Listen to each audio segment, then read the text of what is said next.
ਉਹ ਬੀਬੀ ਥੋੜਾ ਤੁਰ ਫਿਰ ਵੀ ਲਿਆ ਕਰ, ਬਗੈਰ ਤੁਰੇ ਫਿਰੇ ਕਿੱਥੇ ਸਿਹਤ ਠੀਕ ਹੁੰਦੀ ਹੈ। ਨਹੀਂ ਡਾਕਟਰ ਸਾਹਿਬ, ਮੈਂ ਤੇ ਬਹੁਤ ਤੁਰਨੀ ਆ, ਘਰ ਦਾ ਸਾਰਾ ਕੰਮ ਮੈਂ ਆਪ ਕਰਨੀ ਆ। ਬਾਰ-ਬਾਰ ਬੈਲ ਵੱਜਦੀ ਏ, ਦੇਖਣ ਮੈਂ ਜਾਂਦੀ ਆ, ਕਦੀ ਕੰਮ ਵਾਲੀ ਆਂਦੀ ਪਈ, ਕਦੀ ਦੁੱਧ ਵਾਲਾ ਆਂਦਾ ਪਿਆ, ਅਖਬਾਰ ਵਾਲਾ ਆਂਦਾ ਪਿਆ, ਮੇਰੇ ਤੇ ਗੇੜੇ ਹੀ ਨਹੀਂ ਮੁੱਕਦੇ।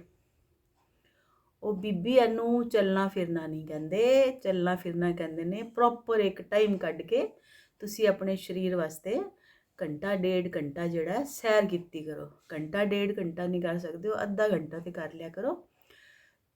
तो ये सारी बातें एक डॉक्टर जो है एक पेशेंट से कह रहा होता है, जो काफ़ी टाइम से बीमार चल रही थी, लेकिन उसकी जो सेहत है वो ठीक होने का नाम नहीं ले रही थी।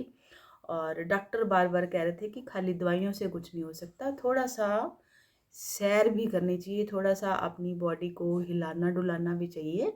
जो रूटीन वर्क है उसकी तो हमारी बॉडी जो है हैप्चुअल हो चुकी होती है, तो बॉडी को एक एनर्जी देने के लिए जो है थोड़ा सा एक्स्ट्रा उसको टाइम देना पड़ता है। तो दोस्तों ये समस्या कोई एक घर की नहीं है, हर घर की समस्या है। तो इसको मैं बिल्कुल सही प्रूव करने के लिए आपको एक एग्जांपल देती हूँ कि एक सेठ था। अब सेठ है तो आगे नौकर चाकर तो लगे ही होंगे। तो एक सेठ काफ़ी बीमार पड़ गया, वो गांव में जैसे वैद्य होते हैं उससे दवाई ले रहा है, लेकिन ठीक होने का नाम नहीं ले रहा है। तो उन्होंने कहा कि शहर के किसी डॉक्टर को दिखाते हैं, शायद वहाँ कोई अच्छी दवाई मिल जाए ताकि हमारे सेठ साहब जो है ठीक हो जाए। तो सेठ साहब को शहर ले गए। शहर ले गए तो डॉक्टर ने उनका मुआयना किया, देखा कि इनको कोई प्रॉब्लम नहीं है, बस ये है कि जैसे लेज़ी पर्सन होते हैं या एक ही जगह बैठे रहते हैं या खाया पिया हजम नहीं होता है। तो जीता जागता इंसान जिसके अंदर सारा कुछ जा रहा है, अगर वो पचेगा नहीं तो शरीर तो बीमार होगा ही होगा। तो डॉक्टर ने कहा कि सेठ साहब, मैं आपका इलाज तो कर दूंगा, लेकिन आपको जो ये दवाई है ये तब खानी है जब आपके शरीर के अंदर खूब पसीना आए। तो सेठ जी कहते हैं ये कैसे पॉसिबल हो सकता है कि मेरे शरीर में पसीना आए।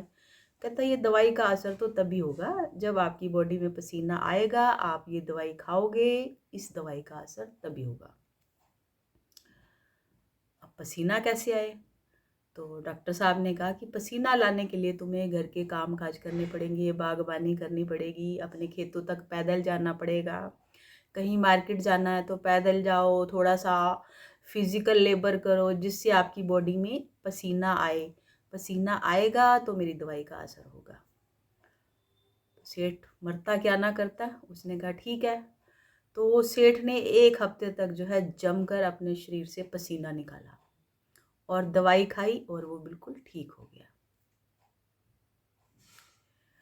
तो इससे हमें क्या शिक्षा मिलती है कि जो हमारा शरीर है, हम जो खाते हैं उसको पचाने के लिए भी हमें थोड़ी सी मेहनत करनी पड़ती है, नहीं तो खाया पिया सारा कुछ टॉक्सिस बन जाता है। तो देखा दोस्तों, फिज़िकल लेबर करना भी बहुत ज़्यादा ज़रूरी है। आपने देखा होगा जो गरीब लोग होते हैं, जो मज़दूर लोग होते हैं, उनको ये बदलते मौसम का कोई ख़ास प्रभाव नहीं रहता, क्योंकि उनका एक ही टारगेट होता है अपना पेट भरना। तो उस पेट भरने के लिए वो सारा दिन अपनी जद्दोजहद में लगे रहते हैं, अपने शारीरिक श्रम की तरफ ध्यान देते हैं। जितना भी उनको खाने को मिलता है वो अच्छे से पच जाता है और पचने के बाद ही वो दूसरा खाना खाते हैं। लेकिन जो लोग बैठे रहते हैं उनका एक खाना पचता नहीं है, दूसरा पेट के अंदर डल जाता है, फिर वो मेडिसिन लेते हैं, मेडिसिन का कोई फ़र्क नहीं पड़ता है। तो थोड़ा सा शरीर को थकाना भी चाहिए। थके हुए शरीर में ही अन्न का पाचन होता है। सर्दियों में भी कभी भी अपने आप को शारीरिक श्रम से नहीं बचाना चाहिए। अगर हम सर्दियों में अपने काम में लगे रहते हैं तो हमें सर्दी का एहसास नहीं होता है।